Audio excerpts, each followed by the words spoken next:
말로 괴롭히는 사람들이 있습니다. 알면서 공격하는 사람도 있지만 자신의 말이 다른 사람에게 상처를 주거나 기운을 뺏는다는 사실을 모르는 분들도 있습니다. 이런 분들에게 반박을 하면 되레 서운해하거나 상처받았다고 원망하기도 합니다. 이렇게 불편한 사람들을 만나면 어떻게 해야 할까요?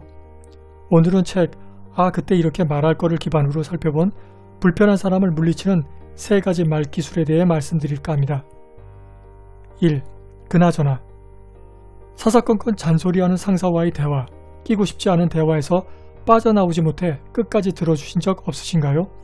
할 일도 많은데 여기서 뭐하고 있는지 한심하다는 생각이 듭니다. 그렇다고 대화를 박차고 나가기도 어렵습니다.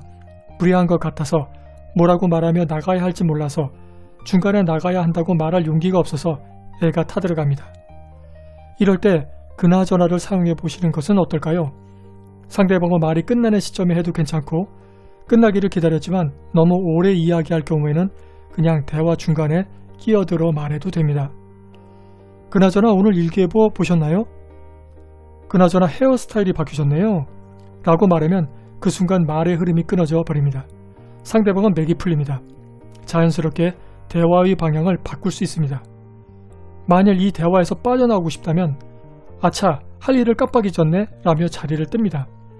그래도 상대방이 잡아둘 거라 생각이 든다면 내 지갑, 화장실에 지갑을 두고 왔잖아 라며 상대방에게 양해를 구하고 황급히 나가버리면 됩니다. 할 일이 있다고 하면 불이 나는 일도 아닌데 조금만 더 있다 가라고 할 수 있지만 지갑은 빨리 찾으러 가지 않으면 낭패를 볼 수 있다는 생각에 상대방이 빨리 가라고까지 하게 됩니다.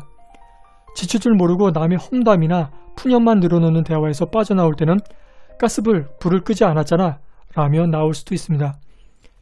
그나저나와 비슷한 말로는 그러고 보니까 말이죠. 그런데 있잖아? 그 소리 들었어? 등이 있습니다. 그런데 한 가지 걱정이 있습니다. 그나저나가 말을 끊는 효과가 있다고 하지만 말 끊는 것 자체는 무례한 행동이 아닐까요? 오히려 상대방을 자극해 화를 키우지는 않을까요? 그래서 말의 어감과 내용이 중요합니다.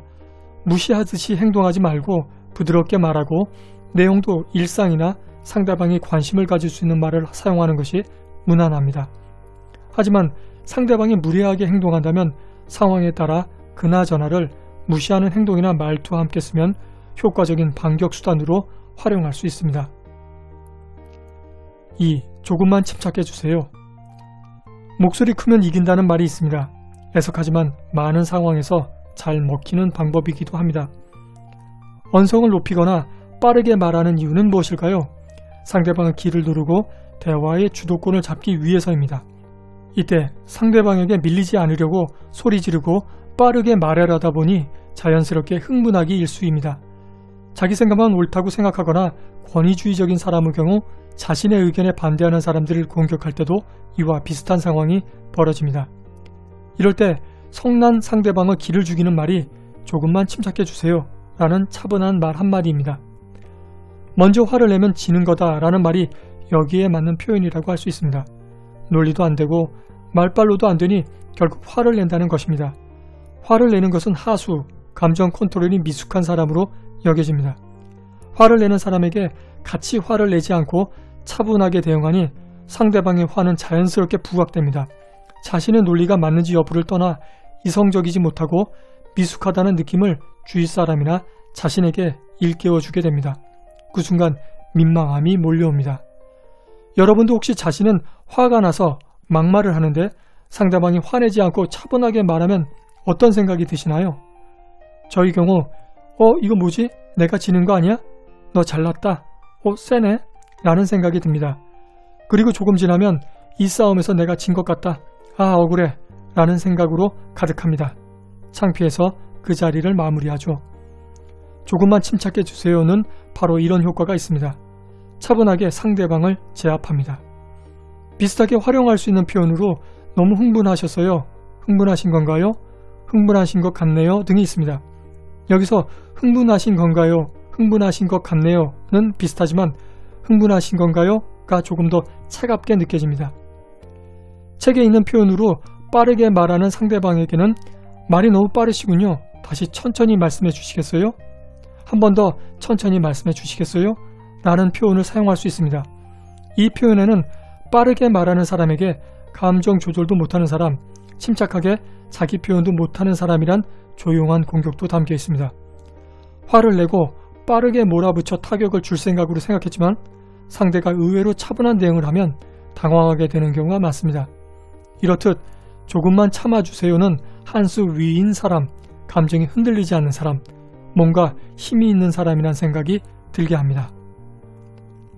3. 아, 그래요?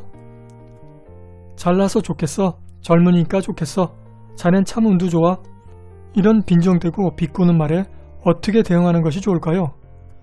그런 거 아니에요 라며 설득하려거나 지금 뭐라고 말했죠? 라며 화를 내시지는 않으신가요? 설득하려는 사람은 앞으로도 공격자의 먹잇감으로 계속 당할 위험이 크고, 화를 내는 사람은 반격은 했지만 공격자가 원하는 대로 기분 나쁘게 만들었으므로 공격에 성공했다고 할 수 있습니다. 그렇다면 어떻게 해야 무례한 공격자에게 따끔한 일격을 가할 수 있을까요? 책에서는 먼저 공격자가 원하는 반응을 보이지 말라고 당부합니다. 즉, 상처받는 모습을 보이거나 화를 내지 않는 것이 좋다고 말합니다. 그런 후 아, 그런가요? 라며 아무렇지 않게 대꾸하라고 가르칩니다. 이때 하던 일을 계속하며 대꾸하는 것처럼 해도 좋고, 그런 소리에 상관없다는 미소를 띠며 대꾸하는 것도 효과적입니다. 책에서는 아무 말도 하지 않고 어깨를 으쓱이며 그래요? 라는 듯한 표정을 짓는 것도 현명한 방법 중 하나라고 설명합니다. 한마디로 아, 그래요는 상대방의 말문을 막아버리는 표현입니다. 공격자가 기대한 반응과 다르기 때문입니다. 또한 상대방의 공격이 아, 그래요? 또는 아, 그런가요? 라는 표현에 흡수되어 사라져버리는 효과가 나타납니다. 김이 빠져 다음 공격으로 이어지기도 힘듭니다. 이때 아, 그래요를 미소나 행복한 표정이 아닌 차가운 표정으로 한다면 어떻게 될까요? 차가운 표정이 강한 반격의 인상을 줍니다. 이때는 상대방과의 일전도 염두에 둬야 할 것입니다. 그래서 이런 의도가 아니라면 차가운 표정을 지기보다 아무렇지도 않은 듯한 표정이나 행복한 표정이 더 낫다고 생각합니다. 그나저나 조금만 침착해 주세요. 아, 그래요? 오늘은 책 아, 그때 이렇게 말할 거를 통해 발견한 불편한 사람을 만났을 때 그들을 물리치거나 빠져나오는 데 효과적인 3가지 말 기술에 대해 알아보았습니다. 개인적으로 그나저나는 여러모로 쓰임새가 많다고 생각합니다. 대화에서 빠져나갈 이유를 짜내지 않아도 되고 언어 공격을 차단하는 용도로도 사용할 수 있으니까요. 아, 그래요는 여성분들이 많이 쓰시는 것을 보았습니다. 그때는 몰랐는데 책을 보니 왜 이 표현이 상대방의 말문을 막거나 공격을 무디게 하는지 이해하게 되었습니다. 책에는 이 외에도 더 많은 상황과 대처법이 담겨 있습니다. 책 앞머리에 이런 말을 알고 있는 것만으로 훨씬 더 마음의 여유를 갖고 타인을 대할 수 있다 라는 작가의 말이 떠오르네요. 여러분께도 더 많은 마음의 여유와 행복이 있으시길 기원드립니다. 감사합니다.